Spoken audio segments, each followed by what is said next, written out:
All right, we're going to be talking about 13.4 today, which is talking about costs for home ownership and advantages of home ownership.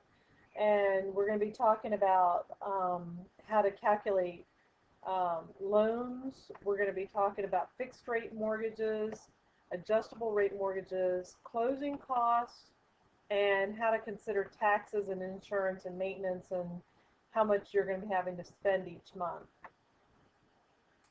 So the first topic is like what a fixed rate mortgage is, and basically what happens with a fixed rate mortgage. Um, First of all, to clarify, a mortgage is usually the amount of money that you're borrowing for a very expensive property, such as a home. It's a deed of trust. It could be a home, or it can also be just property. But anytime you're talking about that kind of loan, you're talking about a mortgage, and it is a secured loan because, of course, the property or the home can be taken. So with a fixed rate mortgage, the amount of time is established at the very beginning, and the principal and the rate is established at the very beginning of the loan. And the loan rates will not change throughout the time period of the loan. So this is what we call a fixed rate mortgage. The principal is the amount of money that you're having to borrow. So it is found by taking the amount of money that you have to borrow minus the down payment that you usually tend to make on the home. So this interest rate does remain constant. In other words, it does not change throughout the life of the loan. And we are able to therefore calculate a monthly payment, and it's called amortizing the loan. So you can come up with an amortization chart or an amortization of the loan. And it basically comes up and tells you how much interest and principal you're paying on the loan every month. So in order to calculate the regular monthly payment, this is the formula we're going to use.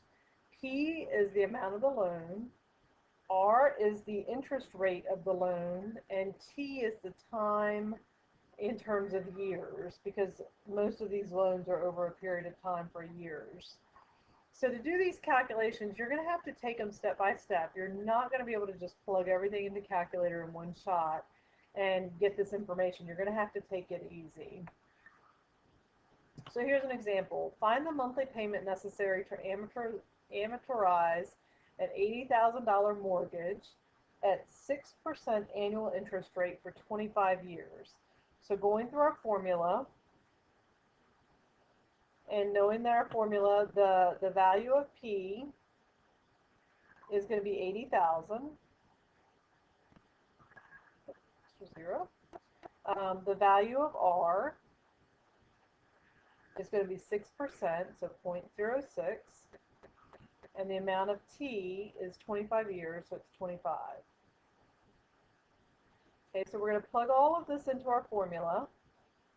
So we're going to have R equals, so that's supposed to be an R, 80,000 times 0.06 divided by 12. All of this over 1 minus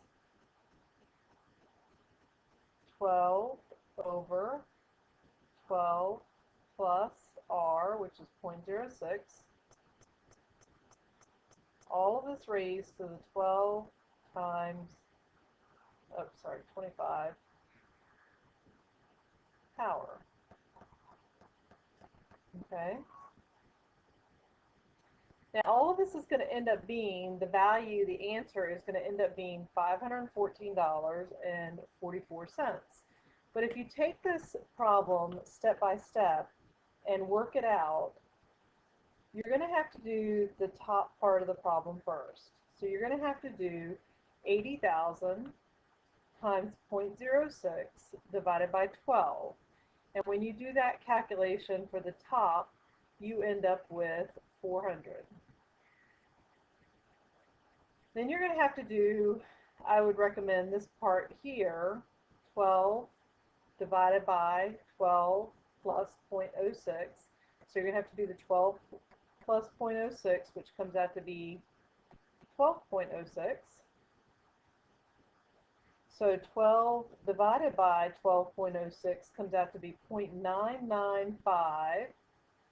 And we want to raise that to the 12 times 25 power, which comes out to be about 0.22396568, approximately. I'm rounding off a little bit. So then you end up with 1 minus that on the bottom, which comes out to be 0.77603432. So then when you take 400 and divide it by that 0.77 number, you get $515.44. You can't do these problems in one big step. There's too much room for error. You're better off just to take the problem step by step and work it out slowly. So another approach, which is a lot easier, is to go to a chart that's in your book on page 714, and it's table number 6. Now this table will be provided for you on the test, and there's a copy of it on Blackboard for you to open up and look at. You can download. And if you use the same information from the last chart, you're going to go to this chart, you're going to look at the 6% row. You're going to go across to 25 years on the 6% row, and when you do that, you get the number 6.44301.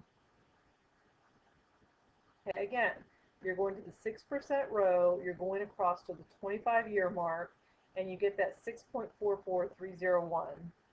Now that's the amount that you're borrowing per thousand. So if I'm borrowing 80,000, that means I'm borrowing 80. So you're going to multiply 80 times that, and you still get the 515.44. So either way will work. When I calculated that table, and I just simply used a spreadsheet, I used the formula, and I just plugged the formula into the spreadsheet and calculated out all those values. So that's all that table is just the values from the chart. So when we're talking about an amortization table, what we're looking at is just basically when you make a payment, the entire amount of your payment isn't going to the principal or the interest. Part of the payment is going to the interest, part of the payment is going to the principal, and then the interest for the next month is calculated on the new principal amount. So here's what we're looking at here. So we're starting off in this example. When we're trying to calculate the interest payment, we're going to use our simple formula: interest equals principal times rate times time, just like we used before. And the time is always going to be 1 month's payment, so we're always looking at 1/12. Now the principal payment is always going to be the monthly payment minus the interest.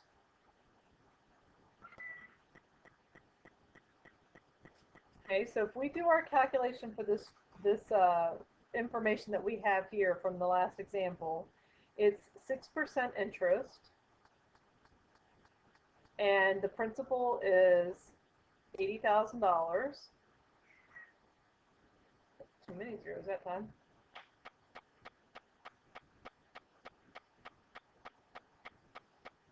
Okay, principal is $80,000, 6% interest. So if you do your formula, principal times rate times time, you're going to do 80,000 times 0.06 times 1/12.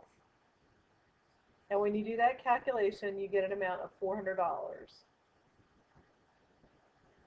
So the amount of interest that you're charged the first month that you made this loan was $400. So that means that of the $515.44 that you paid, $400 went to interest. So that means $115.44 went to pay off the $80,000 that you borrowed. So that means that now your balance that you have on the principal is $79,884.56. And we got that by just taking the 80,000 and subtracting the 115.44. Okay, so now on month 2, we don't owe $80,000 anymore.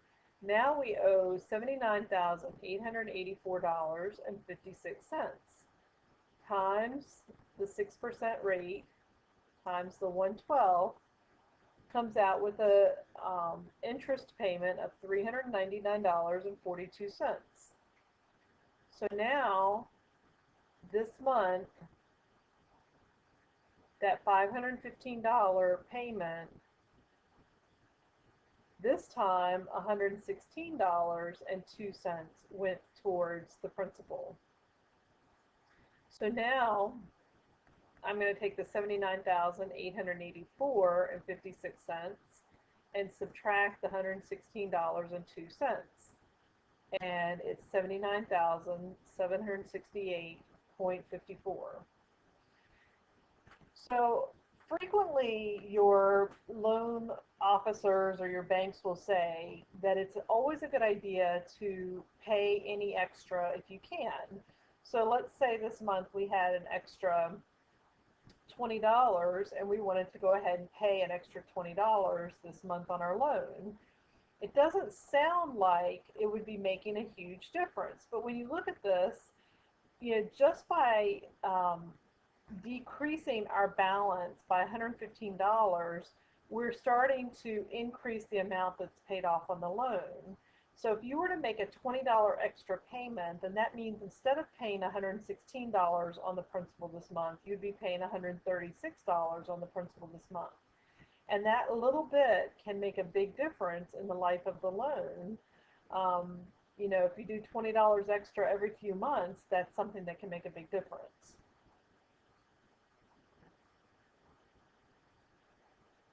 All right, so that's what our information looked like that we just went through. So another kind of loan that you can get is what we call an adjustable rate mortgage, or a variable rate mortgage. Now these are a little bit more risky, but there are some guidelines that help it a little bit better. And with an adjustable rate mortgage, what happens is your mortgage rate is guaranteed only for a short period of time or a period of time.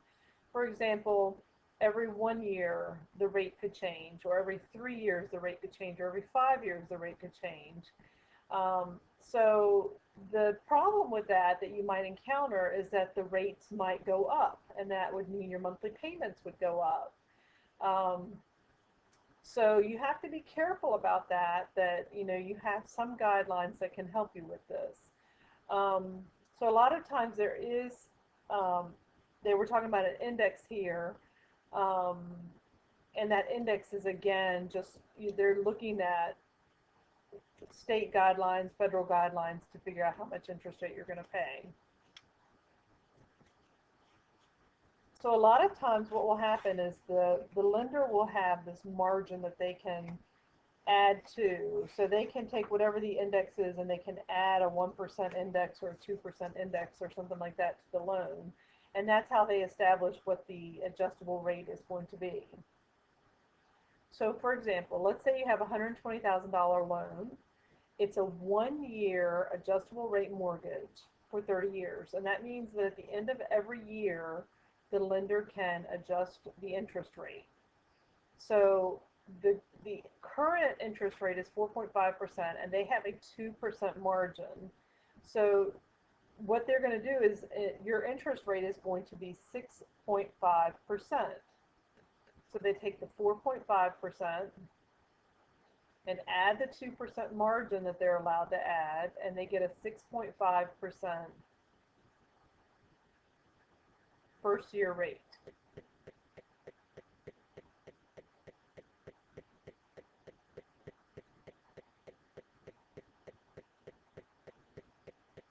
And then that information is used to calculate your monthly payment. So go to your chart on page 714, look up 6.5%, a 30-year loan, and you'll see the 6.32. It's a $120,000 loan, so we're going to multiply by 120. So your monthly payment for that month is $758.40. Your monthly payments for that year will be $758.48. Now the problem again that we talked about is that with the adjustable rate mortgages, your interest rate is going to be based on whatever the interest rates are for that year. So if the interest rates go up for a particular year, you could end up with higher monthly payments. So the problem with adjustable rate mortgages is that you tend to budget for a certain amount, and if that amount could change dramatically from year to year, you have a problem with that.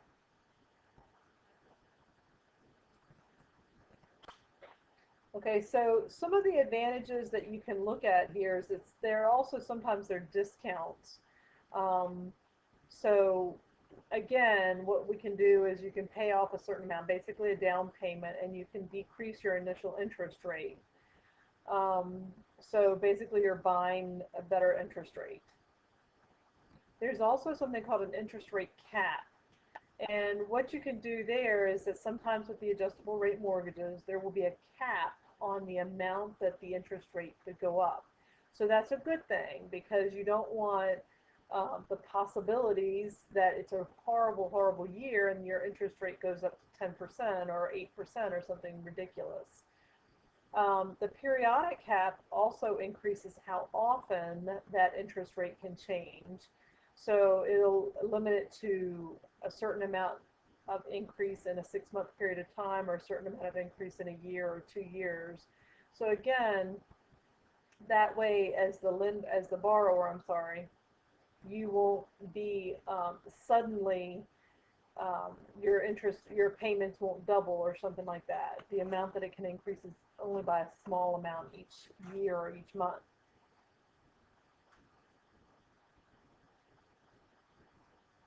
So they also have something called payment caps, and a payment cap would limit how much your monthly payments could be. So if you tell your lenders you can't afford to pay more than $900 a month for your mortgage, then if that's part of your adjustable rate mortgage, if it's part of your clause, then they would put a cap on what your monthly payments could be.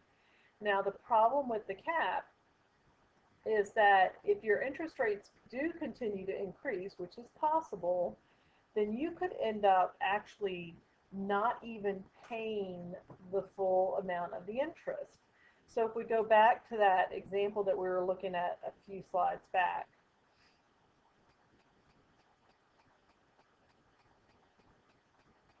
on this problem here, our monthly payment, the amount of interest that we have to pay is $400. Well, what if our monthly payment was only $350? Then that means the amount of interest is not even being covered. And there would be some serious issues, because the amount of our principal would actually be increasing instead of decreasing. So it can be a very negative thing in that situation to have a situation where if your payment is capped, which is a possibility, it could, if you're not watching out, become a very negative thing. And that's what they're talking about with the negative amortization charts. All right, so another way that you can improve your chances with adjustable rate mortgages is with a convertibility clause, and that allows you at some point in time to convert your mortgage to a fixed rate mortgage. So obviously, if you haven't figured it out, the fixed rate mortgages are a much better option than adjustable rate mortgages, but depending on your credit rating and depending on your lender, you may not be given a choice, and you may have to go with an adjustable rate mortgage. So just keep that in mind to watch out for adjustable rate mortgages. Also, they talk about a prepayment penalty, which means if you pay the loan off early, you're not going to be penalized, and that's something always to think about. Something else to think about when you're buying a house are closing costs. And closing costs are just costs that you have to pay to settle the deal. Um, they're the cost of the real estate agent, they're the cost of the um, loans, there are a whole bunch of different ones. So let me give you a list of all those different costs. So some of the things that you could look at are the loan origination fee. It's just a fee for basically setting up the mortgage. And it's 1% of the mortgage in most cases. And a lot of times this fee is referred to as points, and it's basically a way for a mortgage company to increase your interest rate without actually charging you a higher interest rate. Um, then there's the broker fees, which is basically they've gone out and gotten you this loan, and it's the fee that you're paying this person for getting the loan. The underwriting fees, the taxes, the titles, insurance titles, all these different fees are things that you have to pay when you're um, figuring out the cost of your house in addition to this down payment. So you have the $85,000 mortgage, a 1% origination fee would be $850. And then if you have these different fees that are usually just set fees, they're not percentages, you would just have to add all of those percentages together to calculate what your closing costs for the loan were. So again, the origination fee is $850, and then all of those fees added would be $3,705.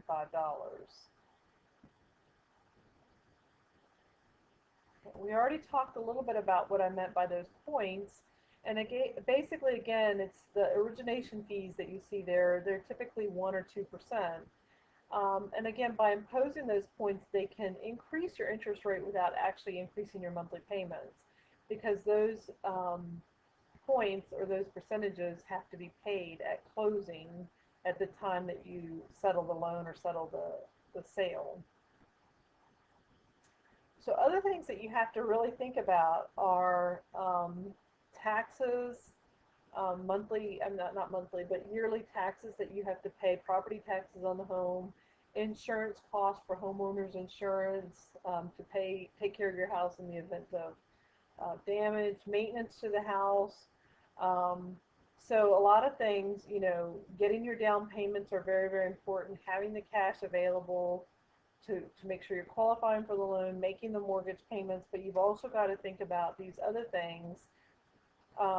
Again, property taxes, you're going to have to pay property taxes every year on your house, income taxes on the different information, the loans and things like that. Homeowners insurance, to make sure that your house is covered in the event of storms, or in our cases, earthquakes. Maintenance on the house, replacing a furnace, replacing a thermostat, replacing floors, or painting, different things like that that you might have to incur on the house. So what a lot of companies do is they take these expenses such as property taxes and homeowners insurance and maintenance, and they sort of figure those into the cost of the house. So the couple has a 25-year, $175,000 fixed rate mortgage at 7% interest.